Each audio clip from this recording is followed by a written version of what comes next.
नमस्कार, आप देख रहे हैं द क्रेडिबल न्यूज। मैं हूं शालिनी। संसद में इस समय राहुल गांधी और सरकार के बीच आर पार की जंग छिड़ी हुई है। इसे आप इस तरीके से समझ सकते हैं कि सरकार राहुल गांधी के तीखे सवालों और आरोपों से इतनी असहज हो गई कि उन्हें संसद से ही अब बाहर करने की पूरी कोशिश की जा रही है।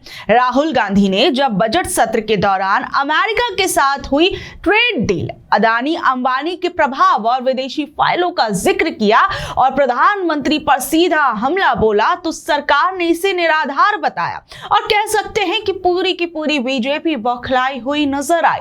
और यहां तक कि राहुल गांधी के भाषण के कुछ हिस्सों को रिकॉर्ड से हटाने तक का फैसला कर दिया गया। वहीं सरकार की ओर से सांसद निशिकांत दुबे ने एक कदम आगे बढ़ाते हुए राहुल गांधी के खिलाफ मूल प्रस्ताव यानी सब्सटेंटिव मोशन पेश किया है। इसमें राहुल गांधी पर कई गंभीर आरोप लगा दिए गए हैं।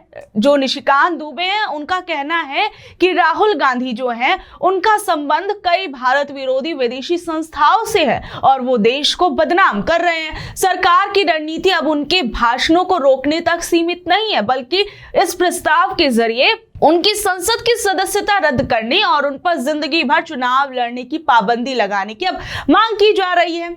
यानी आप समझ सकते हैं कि जब राहुल गांधी के आरोपों का जवाब बीजेपी पार्टी नहीं दे पाई, तो अब जो है पूरी बीजेपी इस जोर आजमाइश में लगी हुई है कि कैसे भी राहुल गांधी को संसद में आने से रोका जाए। तो आसान भाषा में आप इसे ऐसे समझ सकते हैं कि जब विपक्ष ने ट्रेड डील और उद्योगपतियों के रिश्तों पर सरकार को घेरा, तो सरकार जो है वो अपना बचाव करने के लिए राहुल गांधी की राजनीतिक साख और उनके करियर पर कानूनी हमले बोलने लगी है। लेकिन अब यह भी देखा जाएगा क्या वाकई में राहुल गांधी को जिस तरीके से घेरने की कोशिश पूरी बीजेपी कर रही है, उसमें क्या वो पास हो पाती है, नहीं हो पाती। क्योंकि हमने देखा था कि 2024 के लोकसभा चुनावों से पहले भी राहुल गांधी की संसदीय सदस्यता खत्म करने की पूरी जोर आजमाइश की गई थी, लेकिन कहीं ना कहीं बीजेपी पार्टी को राहुल गांधी के मामले में उस वक्त भी मुंह की खानी पड़ी थी। बहरहाल अब यह देखा जाएगा कि राहुल गांधी को लेकर अब बीजेपी पार्टी जो तैयारियां कर रही है, उसमें आगे क्या कुछ होता है। बहरहाल राहुल गांधी के बयानों को लेकर और बीजेपी पार्टी अब जो कोशिश कर रही है राहुल गांधी को घेरने की, उस पर तमाम राजनीतिक प्रतिक्रियाएं जो है वो सामने आ रही हैं। जरा एक बार उन्हें सुनिए। दूसरा सजेशन निशिकांत दुबे ने हाउस में लाया है कि विदेशी ताकतों से मिलकर नेशन को थ्रेट राहुल गांधी कर रहे हैं और राहुल गांधी का मेंबरशिप सस्पेंड किया जाए, खत्म किया जाए। ओपन होना चाहिए, डिबेट हो जाए पार्लियामेंट के अंदर, लेकिन इतना साहस होना चाहिए कि आप सुन सकें और कौन क्या कर रहा है, सारी चीजें पार्लियामेंट के अंदर हो और बिना सेंसर के हो। हम तो कह रहे हैं करिए ना, आप सुनिए, आप में सुनने का साहस होना चाहिए, माइक नहीं बंद होना चाहिए, लोगों के सामने सारी सच्चाई आनी चाहिए। लेकिन राहुल गांधी ने जो पकड़ा, एक तो डेटा, दूसरा फूड सेफ्टी जो इंडिया का है, तीसरा जो एनर्जी सेक्टर है, इस तीनों सेक्टर को यूएस को सौंप दिया गया है।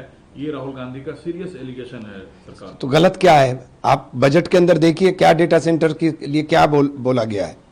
कौन बनाएगा डेटा सेंटर? सारे डेटा सेंटर अगर आप एक बड़े देश के साथ अपना पूरा का पूरा डेटा शेयर कर दोगे तो बचेगा क्या?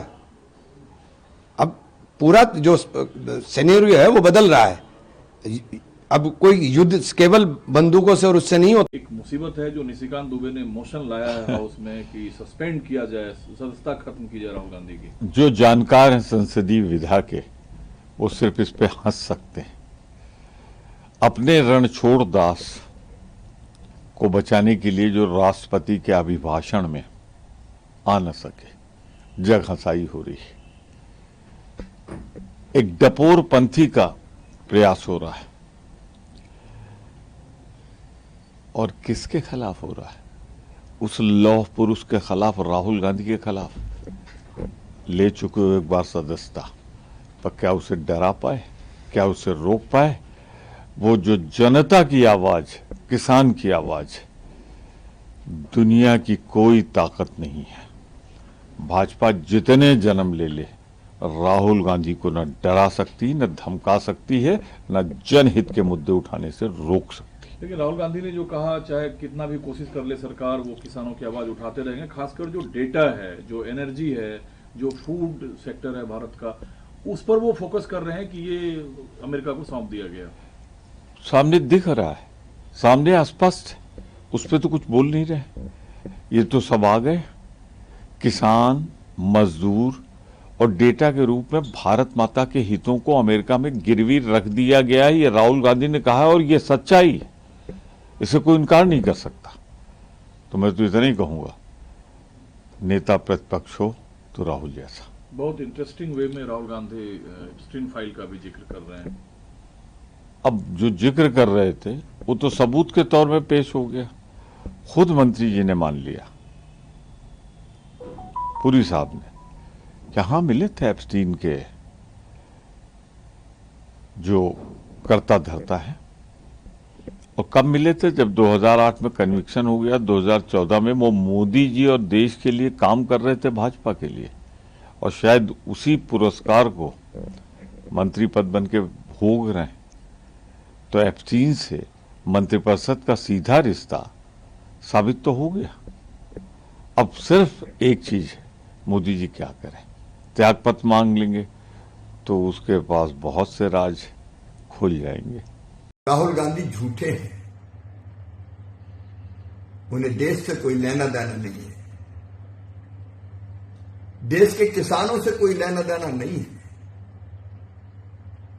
किसानों की मजबूती उन्हें कभी रास नहीं आई।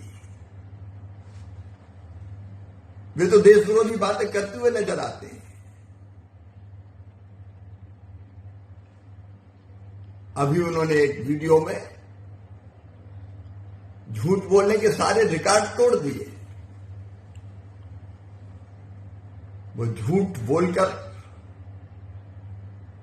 देश में भ्रम फैलाने की कोशिश कर रहे हैं। प्रधानमंत्री श्रीमान नरेंद्र मोदी हमेशा से किसान हितैषी रहे। उनका हर निर्णय किसानों के हित में लिया गया है। उनकी योजनाओं ने किसानों की जिंदगी बदल दी है। और अभी अमेरिका से जो समझौता हुआ है, उस समझौते में भी किसान हित पूरी तरह से सुरक्षित हैं। हमारे अनाज उत्पादक किसान, गेहूं, चावल, मक्का, सोया, मोटा अनाज पैदा करने वाले किसानों के हितों का पूरी तरह से ध्यान रखा गया है। हमारे प्रमुख फल और सब्जी उत्पादक किसानों के हितों को भी इस समझौते में पूरी तरह संरक्षित किया गया है। पोल्ट्री के लिए, डेयरी के लिए, डेयरी उत्पाद के लिए देश के दरवाजे नहीं खोले गए। सच्चाई तो यह है कि हमारे मसाला उत्पादक किसानों को नया विशाल बाजार मिलेगा। मसाला, कॉफी, चाय, मरीन उत्पाद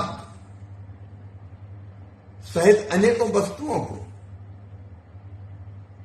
नया बाजार मिलेगा। हमारा निर्यात बढ़ेगा, जिससे किसानों को फायदा होगा, उनकी आमदनी बढ़ेगी। टेक्सटाइल के निर्यात से हमारे कपास उत्पादक किसानों को बहुत फायदा होने वाला है। मोदी जी का हर निर्णय किसान के हित में है। राहुल जी, झूठ बोलकर कभी किसानों का भला नहीं किया जा सकता। किसानों का भला होगा सच्चे और किसान हितैषी फैसलों से, जो श्री नरेंद्र मोदी जी सदैव करते आए हैं। आप कितना भी झूठ बोले, भ्रम फैलाएं, देश को नीचा दिखाएं, लेकिन मोदी जी के नेतृत्व में एक वैभवशाली, गौरवशाली, संपन्न, समृद्ध, शक्तिशाली, आत्मनिर्भर और विकसित भारत का निर्माण होकर रहेगा। मोदी है तो मुमकिन है। तो बहरहाल आप लोग इस बारे में क्या कुछ कहेंगे, नीचे दे कमेंट बॉक्स में जरूर बताइएगा और ऐसी अपडेट से जुड़े रहने के लिए देखते रहिए द क्रेडिबल न्यूज। मैं हूं शालिनी, धन्यवाद।